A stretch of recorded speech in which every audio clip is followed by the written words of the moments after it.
আপনি যদি বাংলাদেশ ফুটবলের খবরাখবর রাখেন তাহলে আপনি অবশ্যই এই ছবিটা দেখেছেন। আর ছবিটা দেখার পর হয়তো আপনার মনেও প্রশ্ন জেগেছে, এই ছবি নিয়ে চারদিকে এত মাতামাতি কেন? হ্যাঁ, অবশ্যই এই ছবির ডান পাশে আছে আমাদের ফারহান আলী ওয়াহিদ। তবে সব আলোচনা আর কৌতূহল ঘুরপাক খাচ্ছে বাম পাশের মানুষটিকে নিয়ে। কে এই লোক? চলুন জেনে নেওয়া যাক। ইনি হচ্ছেন আলভারো আরবেলোয়া।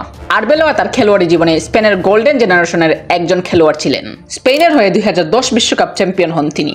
এছাড়া স্পেনের হয়ে 2বার ইউরো চ্যাম্পিয়ন হয়েছেন আরবেলোয়া। ক্লাব ক্যারিয়ারে রিয়াল মাদ্রিদ এবং লিভারপুলের মতো জায়ান্ট ক্লাবের হয়ে খেলেছেন তিনি। খেলোয়াড়ী জীবন শেষে কোচিংয়ে এসেও নিজের সাফল্য ধরে রেখেছেন আরবেলোয়া।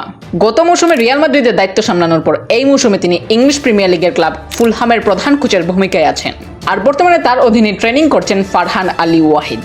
আরবেলোয়ার একটি বড় সুনাম হলো তিনি একাডেমির তরুণ প্রতিভা চিনি নিয়ে তাদের মূল দলে সুযোগ দিতে দ্বিধা করেন না। সেই জায়গায় দাঁড়িয়ে আশা করা যায় আরবেলোয়ার অধীনে ফারহান নিজেকে প্রমাণ করার সেরা সুযোগটাই পেতে যাচ্ছেন।